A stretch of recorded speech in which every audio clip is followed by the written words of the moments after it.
By day, he's the mild-mannered athletic director at Little Wound High School. But on Friday nights in the summer, Arlo Provost is a speed demon on the track at Black Hills Speedway.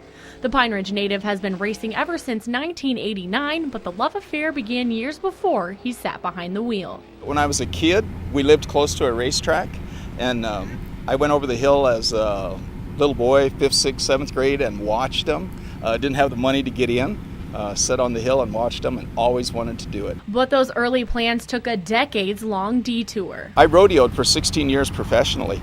I was a bareback rider. I went to college on a bareback riding scholarship for South Dakota State University. I turned pro right after college and just traveled all over the country doing rodeos. After he closed the chute on his rodeo career, his competitive spirit brought him back into the driver's seat. Everybody's asked me that. Do you have a death wish? You know, you're into all these dangerous things, and no, it's not. I love adrenaline. I love competition. It wouldn't matter if it was marbles. I would want to win. Arlo has turned left in several different cars, from Grand Nationals to modifieds, and now taking on the challenge of the non-wing sprints.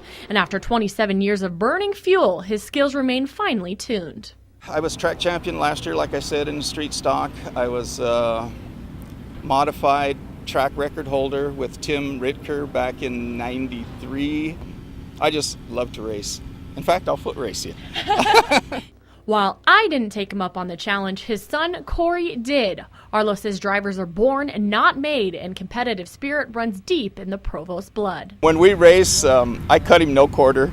I treat him just like one of the other competitors. I'm there to beat you.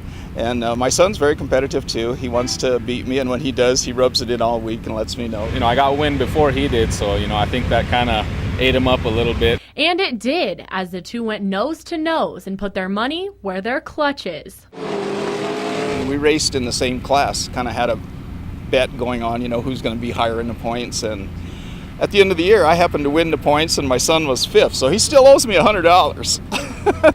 Arlo is living the dream he had all those years ago, with a passion now shared by his son driving on that same track. Proud of him. I look up to him. He's been my hero on this racetrack for forever, and he's still that way, but I'm going to surpass him and get more wins than he ever had, so just hope he knows that.